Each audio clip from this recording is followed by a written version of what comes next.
member for Jagga Jagga. Thank you, Deputy Speaker. Well, this is an important bill. It will create new criminal offences to ban the sharing of non-consensual deepfake pornography. Acting on this kind of digitally created and altered, sexually explicit material that is a damaging form of abuse against women and girls that we know can and in fact is inflicting deep harm on victims. Sexually explicit deepfakes created and shared without consent are being used to degrade and to dehumanise women, to target women, and of course, in many cases, they are also perpetuating harmful gender stereotypes and contributing to gender-based violence.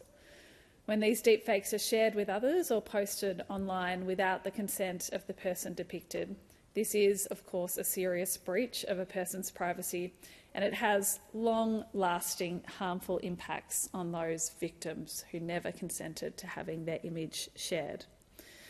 Our government is really aware of the growing issue of deepfake technology, and we are responding to this issue, particularly through this bill, where it is being used to create false and damaging depictions of real people engaging in sexually explicit acts. These reforms will make clear that those who share sexually explicit material without consent, using technology like AI, will be subject to serious criminal penalties, as it should be. The new offences will have a maximum penalty of 6 years imprisonment for transmitting sexual material without consent and 7 years imprisonment for aggravated offences, including where the person created the material. The offences will only apply to sexual material depicting adults, while child abuse material, including AI-generated material, will continue to be dealt with under dedicated separate offences in the criminal code.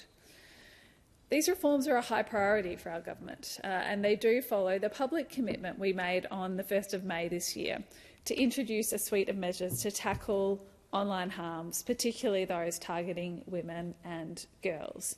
And I do know that this is an issue that is important to my community. Like so many around Australia, they are concerned by the trend they see of harmful misogynistic material being shared online, and of course the devastating consequences that that has for too many women and girls in my community and again right around the country. So this bill is one part of a number of measures our government is taking to tackle misogyny online, to make online spaces safer for women and girls, and to make these reforms and others coming through the parliament and coming through other mechanisms as well, making women and girls safer online. These changes ensure that the offences that apply to both real material, such as unaltered images and recordings, and fake or doctored material that's been created or altered using technology such as deepfake, so bringing those two together. As I said, it does build on other actions being taken by our government, including increasing funding for the E-Safety Commissioner, advancing the review of the Online Safety Act a year ahead of schedule, our commitment to address the harmful practices such as doxing, and the work we are doing to overhaul the Privacy Act to give all Australians, particularly women who are experiencing domestic and family violence, greater control over their own personal information. Deputy Speaker, here in Australia and across the world, we have seen the rapid growth in deepfakes and sexually explicit deepfakes in recent years. There are some estimates that suggest that 96% of deepfakes online are pornographic in nature. That is an absolutely shocking statistic. And the Palgrave Handbook of Gendered Violence and Technology tells us that in 2017, the first documented instance of amateur deepfakes appeared, with a Reddit user sharing several images of celebrities' faces being manipulated by AI onto the bodies of pornography actors. Only 2 years later, an app using AI tech was released, allowing pretty much anyone to create convincing deepfakes of any female, followed by an AI bot becoming available on the Telegram app, making use of that technology in early 2020. In a mere matter of months after this, a review found that almost 105,000 manufactured images of different women had been created and shared using this technology. In the 4 years or so since then, the technology has gone even further. It is now at the point, as law enforcement here in Australia have reflected, that in a 6-month period in the last year or so, their experts in identifying deepfake material have gone from being able to identify that real or manufactured material to being able to tell the difference. So we have a genuine problem here. We have people, particularly women and girls, being harmed by material that is deeply offensive, being created and shared online without their consent. We do know that artificial intelligence is rapidly developing. And I don't want to say that is all a bad thing. There are, I think, some positive contributions that artificial intelligence can make. But in the context of this bill, there are certainly some very harmful contributions that it is currently making. And it is particularly concerning, I think, if advances in AI technology deepen existing misogyny in our society, if those technologies are actually used to embed further the inequalities and dangers that exist for women already in our society. And so, again, that is why laws such as these are so important. As I said before, this type of attack can happen to anyone. It isn't just celebrities.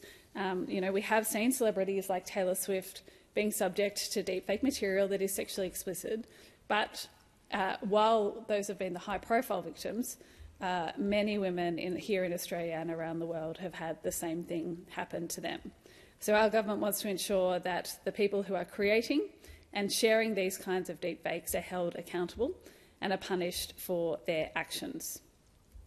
There has been existing work on this as well. The eSafety Commissioner has been trying to fill the gap on image-based abuse with several test cases now under their belt, and they report a 90% success rate on takedowns. We need, of course, a multi-system approach here, both penalties and regulations that apply to service providers, to technology platforms, to the generative AI tool companies, and that education and social norm piece about the creation of this material as well. This bill goes to the legislative side and strengthening the legislation framework to deal with this issue. It also builds on the work being done in some of our states where there are specific offences involving image-based abuse. Victoria and South Australia have introduced summary offences involving the non-consensual sharing of intimate images in response to the issue of deepfake form. In my home state of Victoria, the Justice Legislation Amendment, Sexual Offences and Other Matters Act 2022, made a range of changes, including updating Victoria's definition of consent, criminising stealthing, and introducing new offences involving intimate images that can be used to prosecute users of deepfake pornography. It is a difficult area of law, but that is certainly no excuse for us not acting. And again, those difficulties have been taken into account as our government has moved forward with this bill and with these changes.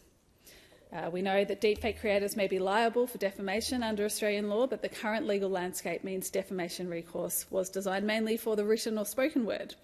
So again, this bill aims to address the gap that we have in existing laws and to meet technology where it is.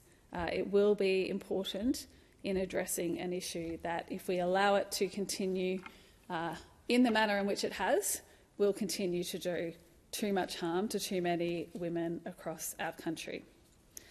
This bill has been developed in consultation with the Australian Federal Police, the Commonwealth Director of Public Prosecutions and other Commonwealth agencies. I want to highlight that it responds to calls from victim survivors, and I thank all of those victim survivors who have done the work with us on this. It responds to calls from community groups, from other members of the public who have contacted me, and I know other members in this place, asking us to do more to address the non-consensual distribution of sexually explicit deepfake material. We are clear that without taking action, this situation only gets worse. As the Australian Federal Police Commissioner said earlier this year at the National Press Club, it is likely that we have a tsunami of AI-generated abuse material coming at us. We've got to get ahead of that tsunami. This action will be an important part of getting that work done and getting appropriate laws in place. The laws are supported by experts in the space, including Dr. Asher Flynn, who has publicly written about the laws in Lawyers Weekly. She's the Chief Investigator and Deputy Lead at the Australian Research Council Centre and Associate Professor of Criminology at Monash University, saying it addresses a major legal gap in Australia in which the creation of sexualised deepfakes was not illegal anywhere in Australia except in the state of Victoria. The new laws will see Australia once again leading the way in legal responses to online sexual harm.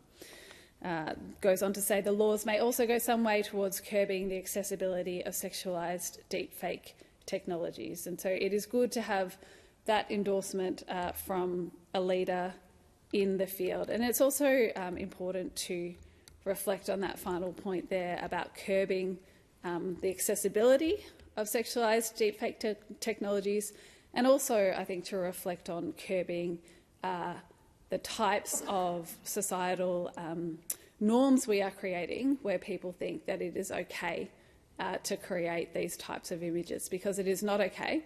It should not be seen as just a normal part of interacting in the world, or of interacting with women, or of dating women, that you create this type of material. So there is a legal response that we are putting in place, but I very much hope that alongside that there is a norm-setting response where we are very clearly saying that this has no place in Australian society, from both a government level but from a community level as well, that we are firmly against this type of behaviour.